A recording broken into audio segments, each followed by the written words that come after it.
Welcome to the first video in Module 1, How to Protect Your Portfolio in a Falling Market. My name is Christina, and today I will be providing you with an introduction to hedging your portfolio using options. Before we proceed, I highly recommend that you have an understanding of put options and suggest that you do Module 0 on option basics if you don't.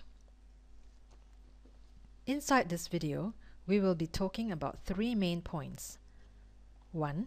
What is hedging? 2. Why do we need to hedge? And 3. When do we need to hedge? By the end of this video, you will have an understanding of what hedging is, why we do it, and when we need to hedge. Without further ado, let's get straight into the first point. What is hedging? Hedging is any technique designed to reduce or eliminate financial risk. For example, taking two positions that will offset each other if prices change.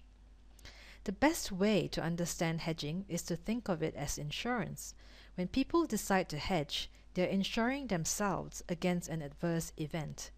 This doesn't prevent the event from happening, but if it does happen and you're properly hedged, the impact of the event is reduced. Hedging occurs almost everywhere and we see it every day. For example, if you buy house insurance, you are actually hedging yourself against fires, break-ins, or other unforeseen disasters.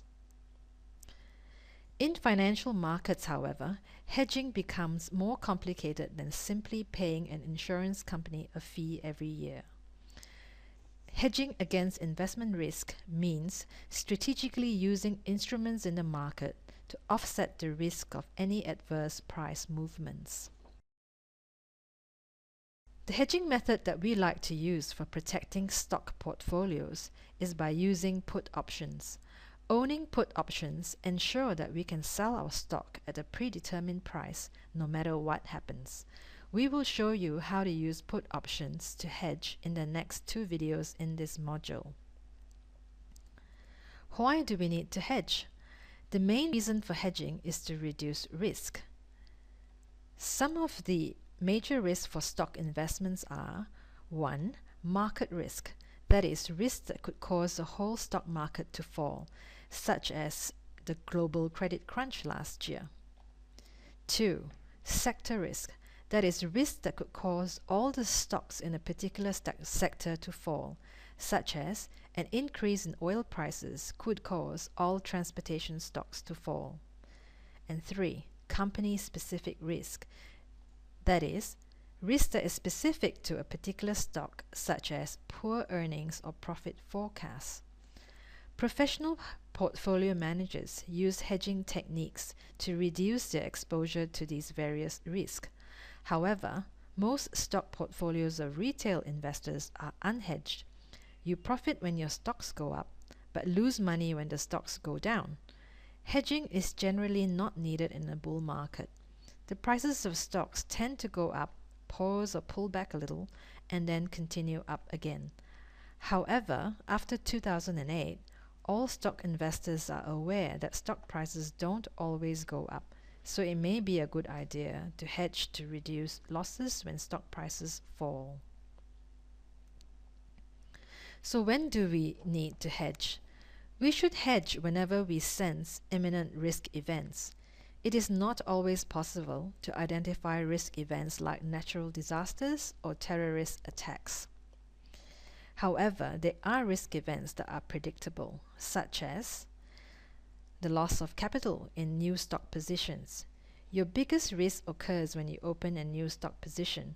If the stock price moves against you, you will lose actual capital, not just paper gains. Warren Buffett's golden rules are: rule number 1, never lose money, and rule number 2, never forget rule number 1.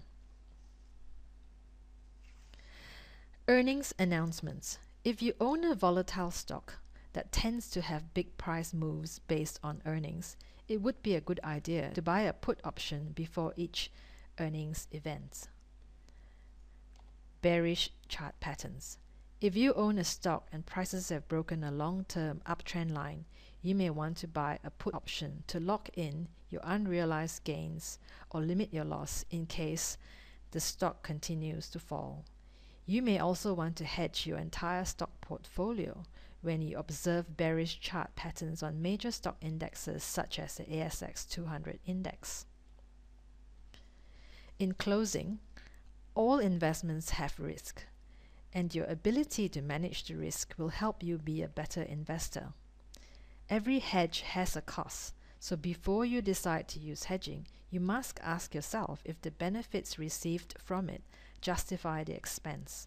Remember, the goal of hedging isn't to make money, but to protect from losses.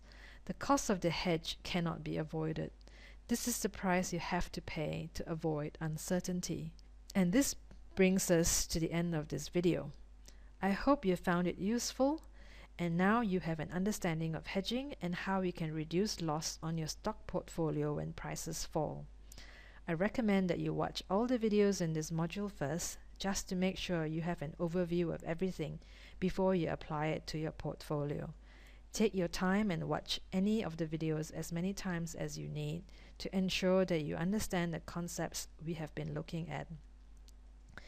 There are also a number of resources on our website if you want to learn more about options. Inside the next video, I will show you step by step how to protect your stocks that have options. Thank you for watching this video. I'm your host Christina, and I'll see you in the next video.